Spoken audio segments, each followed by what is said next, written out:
Wonder what's inside Apple's new iPhone 10? The innards that make the world's favorite gadgets what they are.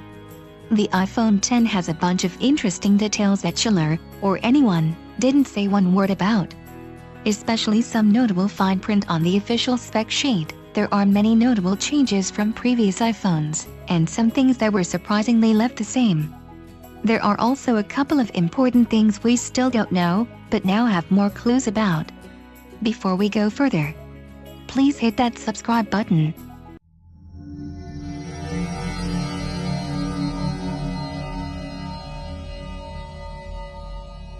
Number 1. The 256GB model costs $1,149. It's bad enough that the iPhone 10 base price is $999, but that's only for 64GB of storage.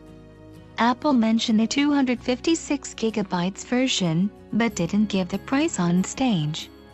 When you select that model on the official pre-order page, the site gives you the bad news: the 256GB iPhone X will set you back $1,149, and that's not even including Apple Care Plus, which costs $199. Oh my! Number 2. It supports super fast charging. Apple technically did reveal this during the keynote, but it was on a slide that listed several different features all at once, and it didn't even get a mention from one of the execs. But the iPhone 10, and the iPhone 8 and iPhone 8 Plus, will be the first iPhones to support fast charging, a feature that's practically standard on many Android competitors. Now, if you use your Apple charging plug and cable, you'll be able to get a 50% charge in 30 minutes.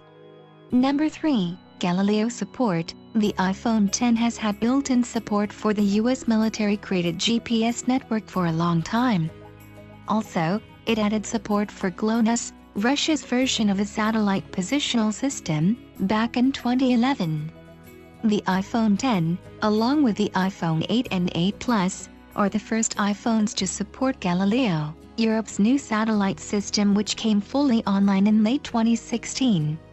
Apple's also introducing support for QZSS for better positioning in for Asia-Pacific regions. It's going to be harder than ever to get lost with your iPhone, how about that?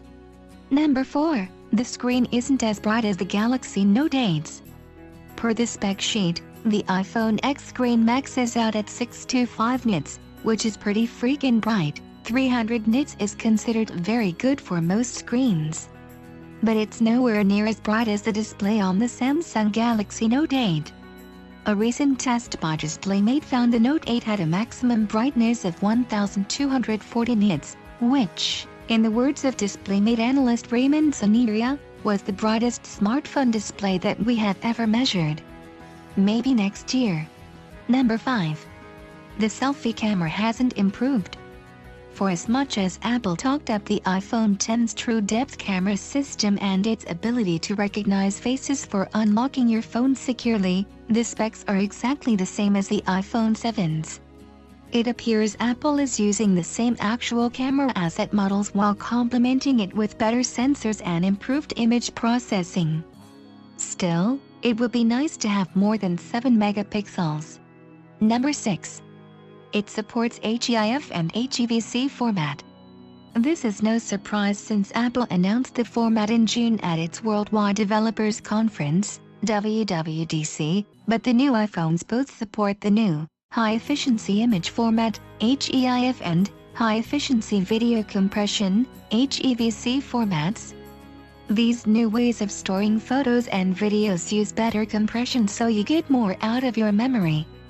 With the new formats and a little like that 64GB iPhone 10 might not fill up as fast as you think, we hope so. Number 7. Notification Center is where it always was.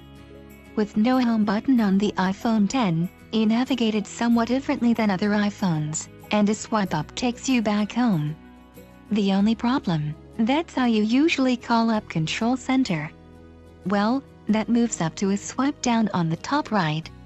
Another problem, the top is where Notification Center is supposed to be, only Apple never said what happened to it. Well, it's still there. Swiping down from anywhere on the left or middle will call up the notification center, as before. Problem more or less solved. Number 8. There are two different iPhone Xs. I'm not talking about storage. Apple is making the iPhone X with only two different flavors of modems, two different SKUs, in industry parlance. Different countries use different frequency bands for wireless connections, and it's tough for a single model to be compatible with them all, so the two iPhones are meant for different regions. For the iPhone 8, however, there are 4 different models. What's going on? It's impossible to know until we see the first teardowns of the iPhone X, but here's my suspicion. Apple is currently trying to diversify its modem suppliers, using Qualcomm modems in some of its iPhone 7s and Intel modems in others. This is probably also the case for the iPhone 8, but, most likely, only one of those suppliers gets to be in the iPhone X. Number 9. Longer battery life. The iPhone X has 2 hours more battery life than the iPhone 7, lastly. Number 10. Animoji. Have you been feeling a hole in your heart because you can't send an animated panda emoji with your voice and facial gestures? Us neither, but with the iPhone X, it's possible with the new Animoji feature. Thank you for watching, and please do not forget to subscribe, more videos coming up.